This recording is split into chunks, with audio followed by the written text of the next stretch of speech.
കരഞ്ഞുകൊണ്ടാണ് ഒരാൾ ഈ ഭൂമിയിൽ ജനിച്ചു വീഴുന്നത്. അനേകരെ കരയിച്ചുകൊണ്ട് ഈ ലോകത്തിൽ നിന്നും ഒരാൾ യാത്രയാകുകയും ചെയ്യും.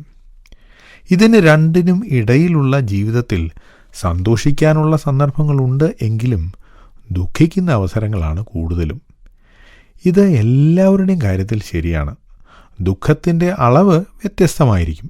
എങ്കിലും ജീവിതത്തിൻ്റെ ആകത്തുക എടുത്തു നോക്കിയാൽ സങ്കടമാണ് മനുഷ്യ ജീവിതത്തിൽ കൂടുതലും പ്രകടമായി കാണുന്നത്. ദുഃഖിക്കാതെ സന്തോഷിക്കുവാൻ നമ്മൾ പരിശ്രമിക്കും. അതിൻ്റെ ഫലമായി ഇന്ന് നമുക്ക് ഒട്ടനവധി വിനോദ ഉപാധികളുണ്ട്. ഇത് എല്ലാ കാലത്തും ഉണ്ടായിരുന്നു. സാങ്കേതിക വിദ്യ പുരോഗമിക്കുന്നതനുസരിച്ച് വിനോദവും പുരോഗമിക്കും എന്ന് മാത്രം. മനുഷ്യൻ ഇന്നും പക്ഷേ ദുഃഖിക്കുന്നു. ഈ ദുഃഖം മനുഷ്യ ജീവിതത്തിൻ്റെ ശാപമാണ് എന്ന് പറയുന്നവരുണ്ട്. എന്നാൽ കർത്താവായ യേശുക്രിസ്തു തൻ്റെ ഗിരിപ്രഭാഷണത്തിൽ ഇങ്ങനെ പറഞ്ഞു: ദുഃഖിക്കുന്നവർ ഭാഗ്യവാന്മാർ, അവർക്ക് ആശ്വാസം ലഭിക്കും. ദുഃഖിക്കുന്നവർ ആരും ഭാവിയെ ഓർത്ത് ദുഃഖിക്കാറില്ല. ഭാവിയെ ഓർത്ത് വ്യാകുലപ്പെടാറുണ്ട്, ദുഃഖിക്കാറില്ല.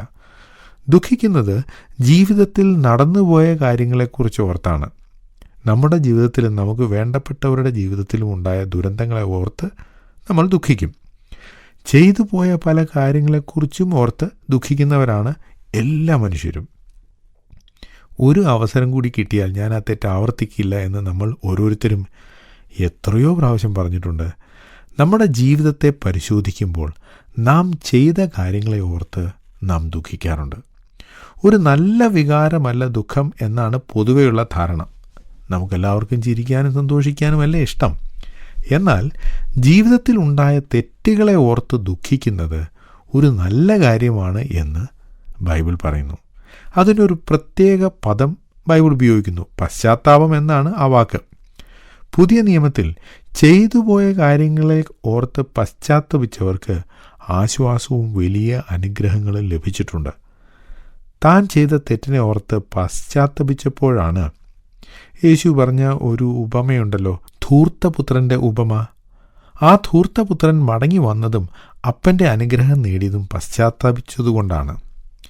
യേശുവിനെ തള്ളിപ്പറഞ്ഞ പത്രോസ് പശ്ചാത്തപിച്ചപ്പോഴാണ് അതിദുഃഖത്തോടെ കരഞ്ഞത്. പത്രോസിൻ്റെ ജീവിതത്തിൽ പിന്നീടുണ്ടായത് ചരിത്രം. ദുഃഖിക്കുന്നവർ ഭാഗ്യവാന്മാർ, അവർക്ക് ആശ്വാസം ലഭിക്കും. ഞങ്ങളെ വിളിക്കുവാൻ ആഗ്രഹിക്കുന്നുവെങ്കിൽ 0988-22-1957 എന്ന നമ്പർ ഉപയോഗിക്കുക. എല്ലാ ബുധനാഴ്ചകളിലും വെള്ളിയാഴ്ചയും രാവിലെ 11 മുതൽ 12 മണി വരെയുള്ള സമയം ഞങ്ങൾ നിങ്ങൾക്കായി പ്രാർത്ഥിക്കുന്നു. പ്രാർത്ഥനയ്ക്കായി വിളിക്കേണ്ട ഫോൺ നമ്പർ 079960010203.